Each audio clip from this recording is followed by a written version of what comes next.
It's springtime makes people ready and popping and stuff like that. So a new listing that I thought I would be talking about today is already pending. Went pending within a week. Fast. And it had multiple offers. So like in a time where the market has been shifting and we see price decreases and we see people maybe offering a little less than where something's listed and still getting accepted or be able to negotiate things and stuff like that, there are still times when people do list it right spot on. And when you list it right spot on, it will go quick. And so, I advise clients to be out and be looking and be aware. And like, if you have a deadline of when you need to move, right? Start the process earlier so you can be aware of what's going on. You can be looking. Sorry, here's the raspy. I'm going to end up with a bunch of tickles today, people. Like, we can tolerate it. It's okay. Good. It's been like this for 5 days or whatever. I think your listeners would say doesn't go away. It's the ick. And I don't feel bad. It was a minor little cold, but like it is just hanging on to my voice box, throat, whatever it is, guys. I think all your listeners would agree they have the ick too. Yeah, so we all have the raspy voice. That's right. It's in Decatur County right now. Right. Yeah. When I was singing at church on Sunday, I'm like, you know what? I could blame it on my voice today on why it sounds so terrible. It has nothing to do with me carrying a tune. It's all my voice. My voice is off today. Can't carry a tune either, but poor people who sit in front of me. But yeah. So again, back to squirrel. The market, things will still go pretty quickly in the spring and stuff like that. So I feel like it depends on the property. I mean, like depends on the property. If it's in a price range that there's a lot more buyers for, again, if it's priced right, clean, all those things. So yes, it was over in Vandy Hills. It's already pending. It actually closes next week. So How here, I thought we would crazy. be talking about it today. No, we're not. No, I thought it was it's going to done. be on our open houses, and it's already done and good for those people. So what if I'm out there and I want to sell my house? How do I go about that? Well, you need to get a hold of us, and we need to walk through and take a look and assess and just kind of see where you're at, do a market analysis, compare what's on the market and everything like that, because your property buyers that are looking at your property, like when we do a market analysis, we're looking at past sales and comparing all the different features and things like that and where do yours need to be, because there's a lot of things that play into it. It has to appraise, just because somebody wants to give you a bunch of money doesn't mean it appraise for that. And then every new property that comes on the market while yours is on the market impacts yours. And so you have to constantly revise and retarget and readjust sometimes and know where you're at. So if you want to sell your home. You can be really excited and it just go pending in a week like this one. Yes. Well, these sellers were smart and they took my advice. Not to toot my own horn, but toot, right? I've had the opposite experience. And honestly, like, in that recent opposite experience, and it was a property not here, it was farther away, but they got less than what they would have gotten had they started where we should have started. Because then we ended up having to do price reduction, and then finally, you start getting the low offers, and so it all worked out, and they're happy. But it's all fine. It was a little painful during, and so yeah, sometimes we ask some hard questions, like if you have or you're carrying 2 mortgages, how long can you do this? And be upfront and totally real with your agent about that, because that significantly impacts your plan of action. Sure. Because if you can't do it, you can't do right. it. I mean, and financially, just be if real. you can't. Right. Yeah. I am not, like, if you tell me you can't, I am not going to think anything of it. I can't carry 2 mortgages either. Right. So, like, it's not embarrassing to say, like, I can't do this for more than a month. Okay, then we need to know that, because when you say that you can and you just want to go, then when it starts to really, really hurt, it's way more stressful. Tension is a lot worse. Like, it's just, it makes the process all the more difficult and harder for you. So just be real. You want to set up to be successful. Like, we don't want to set up to fail. We want to set up to be successful. But everybody wants to get the most they possibly can for their property. They don't want to feel like they undersold it. And I totally understand that. But after all the years of doing it, you've learned some things over the years. Yeah.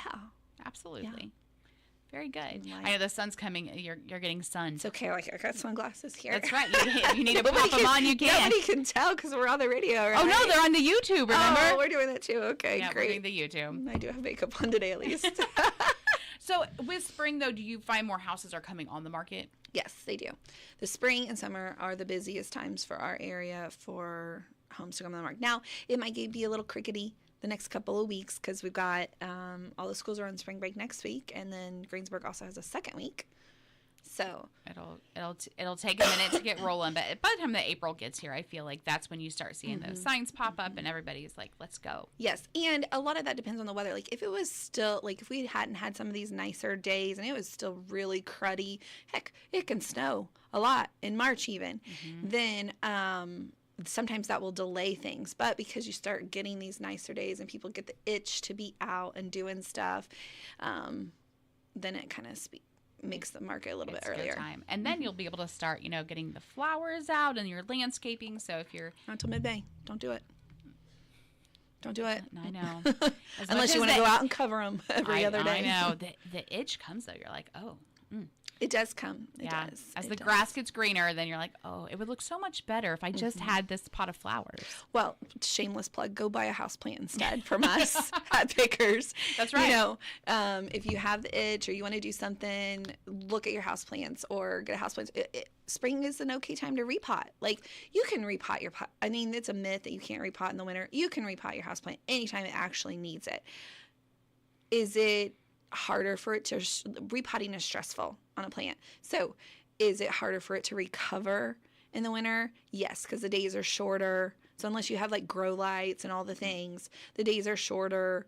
It's drier air, so it's just not as ideal. So if you've got the itch, use March and April to do that. Yeah. Get a new plant or repot some of yours if they need it. Do you ever have the fear of repotting though? Like I have one that needs repotted, but then I have the fear of I'm going to repot it and it's going to drop some leaves. Yeah. Yeah. A lot of plants can be a lot more root bound, pot tight, squeezed in than what you think. Like a lot of them, a majority. I think anthuriums might be one of the only ones that I'm thinking of off the top of my head in terms of houseplants that don't like to be super snug. Everything else can be really pretty tight. And I think a lot of times people are like, and how soon does this need a bigger pot? I'm like, probably a couple of years from now. It's okay.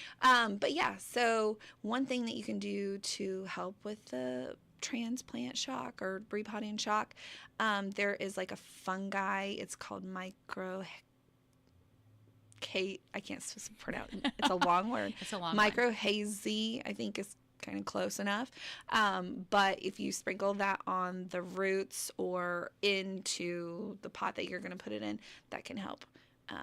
Because it's like it connects to the roots of your plants. This fungi does, and actually helps it absorb the nutrients, take up water, things of that nature. So when you're repotting, it's a really great time to use that and sprinkle it right on. Oh, very good. Some plant people call it root crack. Root crack. Mm-hmm. Okay. It just takes off. Oh, yeah. So, do you have open houses coming up? No, we just finished our quarterly open house. Okay. So our next one will be in June because it'll be our next quarter. You do have a big announcement today. We do. I'm excited for this. I know. I am too. We were talking about it before we got here. I'll pull it up so I think my sister said it the best in her little, the way she wrote it. But our office, but with the quarterly open houses, the last one being like Santa and all that kind of stuff at our office, and then just the other things the parades. We like to be involved. Yeah. We want to be. And so we were kind of thinking and talking about this was several months ago, over the winter, what do we want to do this year? What do we want to add anything? We subtract anything, change anything up? And last year, my sister Jenny's daughter Marin had this lemonade stand, and they had a blast, and it was so fun, and it was successful, and so that really inspired our event that we just announced last night. And so far, it's been really well received. I thought, oh gosh, we got to get this out there because people are going to need time to think. But we already have so much response that we're really excited. But we're calling it Youth Market Day, Keller Williams Youth Market Day. Planning to do it at our office. It's June 12th and 13th, and youth to sell their things. So kids, kindergarten through 12th grade. Those are even our kiddos, right? I'll always be calling them our kids. Yes. Can come and set up and just sell their stuff. So it's a great opportunity just to kind of learn how to make some money and entrepreneurs. I think based on your result, think of that you're just getting already, the feedback you're getting already, the entrepreneurs that we have in this community. Yes. Like, oh my goodness. I mean, what kid didn't sell something at some point, right? Or all the fundraisers and stuff like that. As real estate agents, a lot of people sometimes don't realize this, but we are not, we are self-employed, and we do not have any health benefits, vacation days, any of that kind of stuff, 401ks. You got to do that yourself as a self-employed person. And I know a lot of your listeners are self-employed. Absolutely. Everybody's self-employed. A lot of people are self-employed here.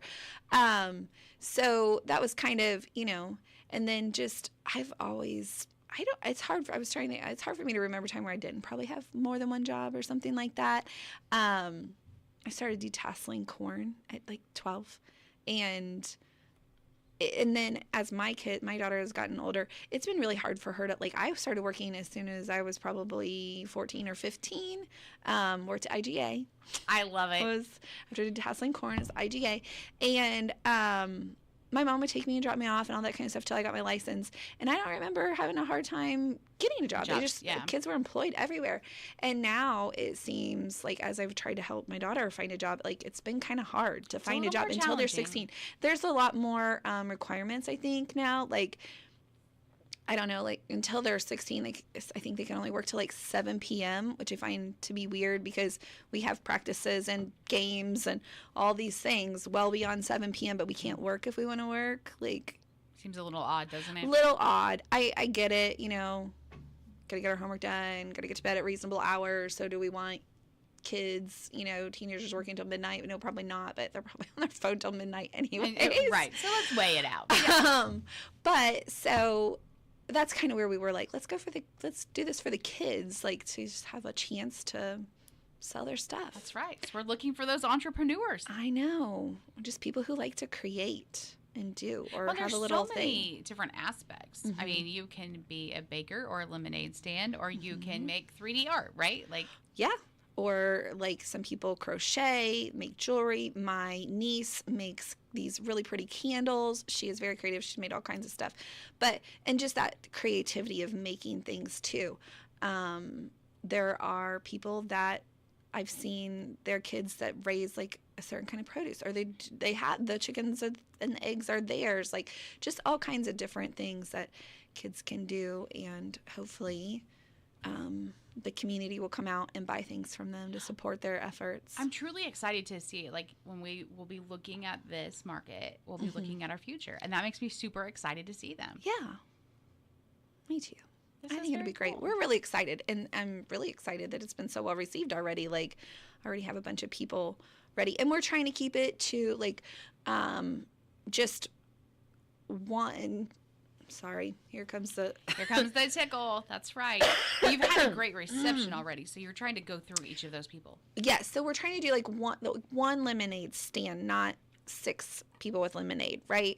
And if we're gonna have some baked goods, like one baked goods, one person with eggs, one. So we are trying to limit it in that regard, to kind of keep things different and not have too much of the same thing. Yeah, because that makes it harder than to sell.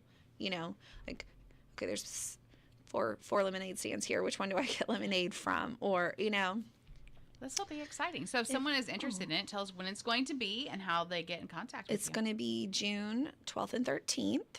And they can contact any of us, any of our agents. So there's Jenny Hamilton, Amanda Ryle, Kevin Choate, Tiffany Kessens, and myself, all in our office. So they can contact any one of us, and we can get them the information, a registration form. We need to know, like, what it is that you're wanting to sell and stuff like that, too. And that will have to be kind of specific, so that way we aren't duplicating, like we said. And then we'll have them fill out a registration form and all that kind of stuff. Is there a cost to set up that day? No. It's free. Yeah. You guys have done a really, I truly mean that, a really great job just being involved in the community and continue to do, whether it's open houses or things of this nature or your little crafty day things that you've had. You've always are reaching out to the community. We try. I mean, and I think for me personally, I guess I can't speak for everybody in office, although I feel like in our group, everybody would agree with this. You know, what we do in homes is so much like your home is a big asset for you, and it's your life, and it's where you do all your things. You know, like it's hard not to still want to be involved in all the things. When you work with somebody for months or sometimes years or on multiple occasions, and it's about their life, it's about their home, it's about like, okay, we need to move because we need this to be bigger, we need that bigger, or we're growing in this direction or downsizing, and you still see people around and you talk to them and you get to know their kids or you get to know their family throughout the process. It's just hard not to still want to be involved and out in the trenches in the community like we have been. That's right. You do a great job. Thanks. As the community is getting ready for the America's 250. Yeah. Does Keller Williams have anything up their sleeve yet? No.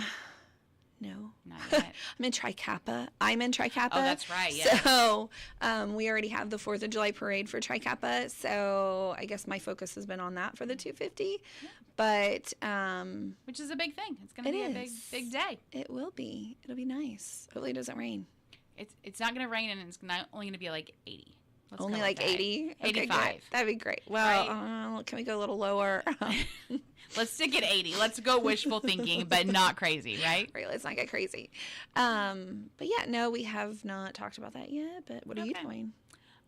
Well, there's lots coming. I think after next week, there'll be more announcements about the 250. Yeah. Well, stay tuned. Yeah, people. Stay tuned because a lot going on. We're a lot excited. Of different events. Is there a lot of different events then? I think as a whole, we're trying to keep it like from July 2nd with fireworks kickoff through like that July 4th, like pilot in there. But I think it's going to be great. So that'll be great. Yeah, we're excited. We'll see what happens. Can't wait to hear. Well, let me know. Keep me in the loop. I'm sure we'd like to participate in some way. I'm sure of it. You know. Yeah. Although I will be busy at the parade for that point in time, but right. I can help otherwise. When the parade is done, I hope it's the biz parade. And speaking of kids, like that parade, I know like we get a lot of questions. I'll just go ahead and talk about it. I love that parade. It is my absolute favorite. I have so many memories of the 4th of July parade as a kid. We decorate our bikes and we go there, and that is one of the main reasons why, not just because I love the Sisters of Tri-Kappa, but that's one of the main, like, oh, you do the parade? Yes, I love that. Mm-hmm. It's been a parade that's gone on for over 100 years, started in 1909 by Tri-Kappa, and it is always been all about the kids. So a lot of times it's like people are like, why there's no candy? Because we want the kids should be in the parade. And so sometimes it's been shorter than longer. You know, the fair parade is really long, lots of businesses, political things, all the things in it, right?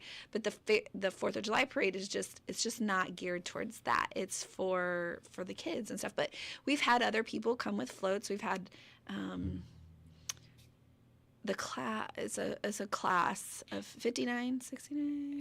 I think it's 69. I know who you're talking about. Yeah, they've come together as a group on a float. We have some families that do a little truck or wagon or something together, and it's all decorated for 4th of July, and that's just really the spirit of it. So I really hope to see it big this year. We have a section for little bikes, big bikes, the Power Wheels, pets, you know, then we have some older cars, antique cars and stuff. They'll show up. All the queens and princesses and kings, they're all there as the typical what you find at the 4th of July parade. But I'd love to see more like families and groups like just come in and decorate up. Get out. I think it's going to be a big year. I'm excited for it. Yes. Yeah. So right. Here we go. 250. Well, look at us. We're already into summer. We're playing. That's right. We moved right on past this weather. Right on. That's right. Yeah. What else is happening in the real estate world with you? I mean, pretty much it. Just like showings have increased and listings have increased, and watching the market. The rates dipped down just a little bit here about a few weeks ago. So they went from like 6s, they're just under 6. Okay. So that's nice. There hasn't been really a rate drop in a few years at all. Making a little progress. So made a little progress. I would guess that it's probably going to stay there for a while, you know? So, like, are we dropping down to the 3s or 4s or all that again? No, people. No. You know, I always, you say this a lot too. If you're going to wait for the rates to drop, you need to stop doing that, because it could be years. And that's the lesson that you learn in time, is that, you know, maybe you've been waiting now for 3 years. I'm waiting on the rates. I'm waiting on the rates. Well, guess what? And the prices have gone up since then. So, like, and even though I just saw this in an email, I hope I still have it, yesterday. So even, sorry, people, with, I don't know if I still have it. Oh, it is. I do. Even with us seeing price decreases and more negotiable things and all that kind of stuff, the Indiana House Association of Realtors noted that the price per square foot for existing homes still rose 3.5% from February of 2025 to 2026. So over that past year, like, it still went up. So, and that is the nice thing about an asset of your home, is that in Indiana, it does typically have always steady increases. It is an asset that will appreciate and go up, and then in time you should be able to sell it and it help you, you know, and make something off of it. And so while you're waiting, though, obviously it continues, the prices are going up, and so while you're waiting on that rate to drop, you're actually spending more money in the end. Yeah, because the house is going to cost a little bit more. Just take the leap. Yeah, when you're ready, though. When you're right, ready. like, yes, take the leap. But I've been working with someone who had told me that he's been looking online at houses for probably over a year and has never done anything beyond that. And he wants to buy a home, but he's just not really sure. Okay, so we sat down and we talked about, here's the process and all that. And he left and he's like, this is very overwhelming. I said, that's fine. Think about it. Think about what your questions might be over the next few days. You know, next step might be to talk to a lender to really hone in on your price range. And then we can go out and start looking at houses. And he said, well, I may not buy a house. I'm like, that's okay, because this is part of the process. So, like, if you're not ready, then you're not ready. And it's a learning curve. But this is part of, knowing if you're ready. Yeah, getting yourself to that spot. Yeah. Very good. So. How about the plant world? We always like to talk a little plants with you. The plant world has been busy. Just because people get the itch to do something, and they do kind of look at plants and stuff like that. But that's been great. The kids are still working there with me when they're available and stuff like that. Or sometimes I have to go during the day. But yeah, we're down in the basement at Pickers still. We've got probably... at any given moment, we probably have around 200 plants there. Not different plants, right? There's multiples of the same one a lot of times, but I counted it up once a few months ago after we had brought in some plants. And I'm getting, like, every time we bring in new plants, find new ways to just get more in. Okay. You can just keep bringing them. More and more of a jungle every time. So we found some new ways to get some more in yet recently, and rearrange our display and stuff like that. So there's probably about 200, and like, you wouldn't think of that. We have an 8 by 12 spot. And so it's like, wow, there's 200 plants there. All right in there. And soil amendments, bars and stuff like that. So how about you were doing the bugs, the good bugs? Yes. Are you still doing the good bugs? We are still doing the good bugs. And we've started with the ordering and stuff like that. We've had some people order and put them out. I've put them out. There's little sachets, as they call them, on some of our plants at the booth, although those are getting... the sachets are like a slow release kind of thing, and they can last anywhere from 2 weeks to 6 weeks. So we're probably hitting that deadline where I probably can take those off and either replace with new ones, or just throw those in the trash. But yeah, I've had more conversations with people about the bugs and all that kind of stuff. So it's just, some people want a houseplant just to kind of stick it somewhere and aesthetics and like the water or whatever, and if it dies, it dies. Like that's kind of where they're at, and that's okay. Right? That's all they want. That's the only involvement they want. Right. And if it lives, whatever.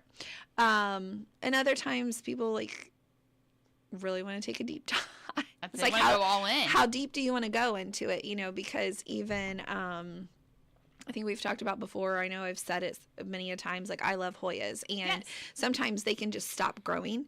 And so I've been learning more and more about that. And so now I'm deep diving into the micronutrient, not just your macronutrients, your that you're giving them, micros. but the micros and stuff like that. And so, like, what is it that they might be missing if they're stalled out? And Do you find, because I find this, like, it becomes a challenge when I have something that starts to go the wrong way?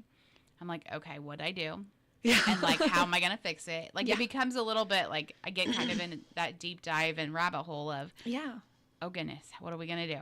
Yes, and sometimes when I talk to people and they're like, well, I have this plant and I've had it for 3 years and it's done nothing. I'm like, well, if it's not declining, then that's great. Yeah, it's not right? good, yeah. So, I'll ask, like, well, what kind of light do you have it in? Or you usually start with the lighting, because I think that's a big challenge for people on where to put them. And then, like, well, how often are you watering it? And because, like, the Hoyas are forgiving, they can dry out all the way and they can forgive you, but they're not going to, like, thrive and grow at their best Right. if you're letting them go beyond the point of where they would like to be. So then it could stall that way, or you're watering too much and they're barely making it. And then, like, when I start talking about, like, okay, well, then next you could start looking at, like, are you even fertilizing? And then, like, what kind of fertilizer? And are you, do you have bugs that you don't know about? And then sometimes people's eyes gloss over, like, we just hit a whole nother level that I don't want to go Just to. went somewhere I didn't know. Yeah. Yeah. And that's okay too. It's just a learning process, like everything else. Yeah. Just depends on how deep you want to get. That's it. It's amazing how much light can really impact a plant. I had that recently, and I was like, ugh, I had moved it just because I wanted to. Bad idea. Bad idea. What happened? It just got really, I didn't like the new lighting area, so we moved back, and it just perked itself right back up. Well, there you go. Did you apologize? I did. Okay. It was an easy fix, but we had about 2 weeks of, like, oh, this was when I had worked somewhat hard on, like, not hard, but, like, I'd had it for a couple of years and, like, doing well, and I was like, oh, I just think it would look cute over here. Wrong. Did not like that area. But here's the funny thing. If you were to go and get another one of that same exact plant and always have had it, It may in like that it. over here, it may like it and be happy and just be thankful. So that's the other little crazy thing about plants is, like, this plant is the same as this one, but it does. yeah. Yeah. This one's just spoiled. It's in a really good sunny spot. Spoiled, yeah. It's And very you're good. spoiled. Like, succulents, like, they like to dry out, but, like, they are not forgiving. No, you got to be on it. You overwater them and they turn straight to mush. Yes, straight. it's a very, like, you got a fine line. Yes, a fine line, very fine line. That's why I probably tend towards more the Hoyas, because they're not as a fine of a line. This one that was having a little moment was, it actually wasn't a succulent. It's, I don't know the real name of it, but the leaves look like watermelon, like the outside of a watermelon. Peperomia. I'm not Probably. sure. But it was just like, we were doing well. And I was like, okay, let's, like, it'd be cute here. Oh, nope. Went right back to where it loved it. Yeah, I brought one home from the booth recently because it just never was happy there, and it's been there for a while. And I was like, you know what? I'm gonna take you home, and this is gonna be your last chance. I'm going to take you home and love you. If you don't get, because I'll be able to give it a little more humidity and stuff like that than I could at the booth and stuff. And it got moved around a lot there, which is fine for most of them. But this one just never really took off or grew or anything like that. And I'm just like, told it, I'm like, this is your last chance. You better perk up. And? Well, so far It's perking. it looks a little perkier, but I don't know if that's just wishful thinking too, or the sunlight hitting. We'll know. But we'll yeah, I'll give it time. some months, several months here, and if it doesn't, then, like, because it doesn't have bugs, and it's getting it's getting fertilized, and it's watered, like, so yeah. We shall see. We shall see. That story will be continued. Sometimes my patience for saving plants that are beyond, can be rough. I don't always have the, Yeah. My Clarice, the Christmas cactus, she's getting ready she's, like, blooming. Like, yesterday I had one bloom open. Yeah, I was excited about that. There you go, Clarice. Clarice, the Christmas cactus. Yes. Yeah, she's a goodness. lively thing. Yes. She's a lively thing. Yeah. Oh. So, there you have it. There you have it. Love your life. shirt. Oh yes, we're getting ready for St. Patrick's Day. Well, yeah. It's coming next week. I know. Get your green ready, everyone. I know we have one. So when I was at our booth yesterday, we had one green shamrock plant left. And I probably won't bring in any more just because kind of after St. Patrick's Day, they don't really sell or whatever. And I thought, if nobody buys that one, I might buy it just because I don't have one. But normally they all get sold. So we'll see. Does it have several of like the shamrocks? Like what? I need to know what it looks like now. It's a green. Just green Shamrock. I like the purple ones better with those also that we had all sold. They were gone. Yeah. Is it several little like blooms? Like not blooms, leaves. I'm sorry. Yes. Yes. Yeah. It's okay. It's not just one. And they have like pretty flowers. Yes. Oh, they have flower? Yeah. Oh, see. They're not actually shamrocks. They're oxalis, but we're gonna call them shamrocks for the that's what everyone else. St. Patrick's Day. That's what everyone else calls them. So we just go with it. Okay. Well, these are all the purple ones. The purple ones popped up. Oh, the purple ones are very pretty though. But they're green in the same shape. Okay. What do you know? Yeah. See, St. Patrick's Day is on its way. It's on its way. That's right. Anything else, Wendy, today? I think that's all. Let's hear about the kids' fair one more time. The Kids' Day. The Kids' Day. It'll be June 12th and 13th at our office. And if somebody would like to register their kid, reach out to one of our agents. Probably go to our Facebook page if you can, and we'll let us know what your kid sells or makes and does, and we will check and make sure we don't already have that on the list and give it you a registration form, and it's free to set up, and we're just hoping that it's a great day.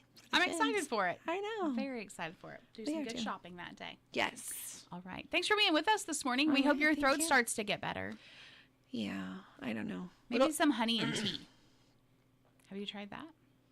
No. No? Okay. That might help. I don't know. We'll see. Kind of lean towards the Dr. Pepper. The doctor, right? It's a doctor. It should be fixing it. You're right. Fixing it. We'll see. We'll see what happens. It's been getting minusculely better each day, but by the weekend you should be back in action. There we go. Don't sit in front of me on Sunday, because Emily says I will be better and back to my normal. Back to your normal train wreck singing voice. Well, we could ride the boat through the weekend, so you can say, "Oh, that was just my throat." Give me one more weekend. That's right. Next weekend, I will be back on it. You never know, right? You never know. You never know what you're gonna get. Yep. All right, Wendy. We will see you next month here on Tree Country 1330.